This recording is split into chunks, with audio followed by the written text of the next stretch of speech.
Thank you, Mr. Chair. I'm actually very excited about this hearing because I was a second-year law student when Congress passed the Telecom Act in 1996, which was written for a world that doesn't exist anymore. Voice over landlines were still the primary form of communication provided over 100-year-old copper infrastructure. As we heard, the internet was still in its early stages. There was no iPhone, no app economy, no Internet of Things, no modern broadband marketplace as we know it, no algorithms steering content to people.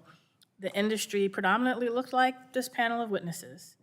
A year later, I began a 25-year career implementing the Telecom Act at the state and federal level. So I have a real appreciation for both the ambition of the act and the profound ways that the marketplace has changed since then. As a young lawyer, I negotiated and arbitrated interconnection agreements across multiple states, including the first arbitration under the act at the FCC, focusing on what was then called advanced services. I monitored evolving service quality standards to protect consumers at the federal and the state level, helped shepherd through the transition of communications infrastructure from that copper network to state-of-the-art fiber facilities. I witnessed a rapidly evolving state and federal regulatory framework and the challenge of recovering costs from a rapidly shrinking customer base without pricing services out of reach as technology brought intermodal competition faster than ever imagined. I saw firsthand how permitting and siting officials struggled to adapt regulations created for giant cell phone towers to small cell wireless antennas the size of a backpack. And my final assignment before coming to Congress was figuring out how to implement BEAD across the mid-Atlantic states from Virginia to New York. And in light of some of the complaints that I have heard on this committee, I want to remind my colleagues, as I've done in the past, that some of that lag was due to the need required by the Act to develop a broadband map of un- and underserved areas to ensure federal funds weren't used to build duplicate facilities, the time to stand up broadband offices, plans, and grant processes that allowed public participation and would meet open meeting and notice requirements. We saw new entrants come and go. Baby Bells consolidated and gobbled up their competitors and even gobbled up their former parent.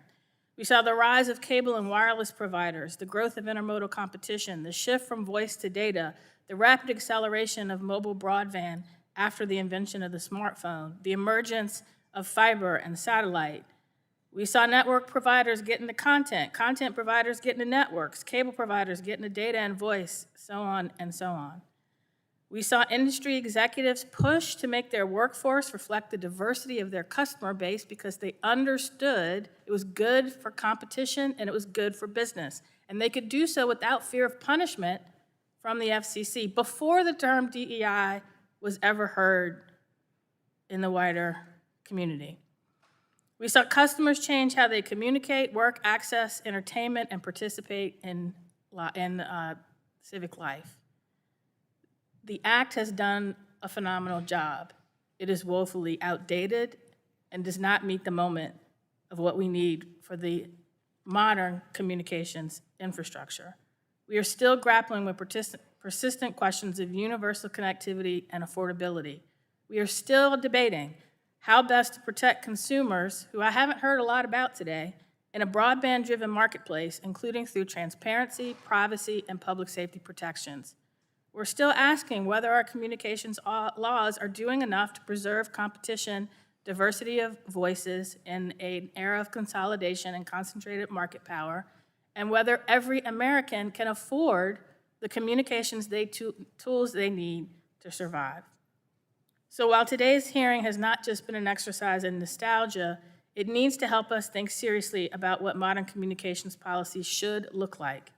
When I came to Congress, I believe it was you, Mr. Pickering, who said, you need to work on modernizing the Telecom Act. At the time, having just spent 25 years implementing it, I wasn't very excited about that. But listening to this hearing, and frankly, since the first day getting on this committee, you were right. And I'm excited to be a part of modernizing it, but it can't wait. And this Congress has moved very slowly. And whether it is implementing it in small batches as suggested today, while focusing on a complete overhaul, we've got to get it right because technology is changing much more rapidly today. And if we're not careful, the next Telecom Act could be obsolete in 4 or 5 years. Now, I do have questions that I will submit for the record, but I wanted to give you the experience as somebody who tried to figure out what Congress meant when it passed the Telecom Act and spent 25 years doing it. Thank you, and I yield back.